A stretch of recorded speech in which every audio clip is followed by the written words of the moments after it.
அறிவினாலையும் அவனுடைய நடை உடை பாவனைகளாலையும் சீரழிந்து போகிறத இவங்க கண்களால் பார்க்குறத இவங்களால் பொறுத்து கொள்ள முடியாது. இதுவே மிகப்பெரிய ஒரு மனநோய்க்கு உள்ளாக்குற மாதிரி சூழ்நிலைகள்லாம் அமைஞ்சிடும். கண்டிப்பாக 30லேருந்து 60 வயசுக்குள்ள இந்த கடகராசினர் பல சொத்துக்களை, மாளிகைகளை, வாகனங்களை யோகமாக சேர்த்து கொள்வார்கள். அதில் எந்த மாற்று கருத்தும் கிடையாது.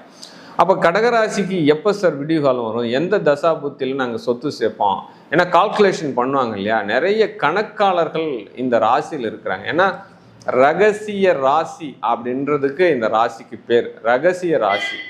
மற்றவர்களுடைய விஷயங்களை எல்லாமே ஈர்த்து கொள்வார்கள். இவர்களுடைய விஷயத்தை என்ன பண்ணுவாங்க, ஒரு அணு கூட வெளியில் சொல்ல மாட்டாங்க. அதுதான் அந்த கடகராசி. அவ்வளவு பெரிய இலக்கணம். கடகராசியில் ஒரு பொண்ணு உங்கள் குடும்பத்தில் மருமகளாக வந்துட்டா அப்படின்னா அவள் குடும்பத்தில் சுயநலத்தோடு இருப்பாள். குடும்பம் வாழ்க்கிறதுன்னா சுயநலம் தானே சார் தேவை. அப்போ இந்த வாழ்க்கையில் முன்னேறணும்னா கண்டிப்பாக பல பேரை மிதித்து தான் மேலே வரணும் அப்படின்ற ஒரு கான்செப்ட் வச்சுருக்காங்க.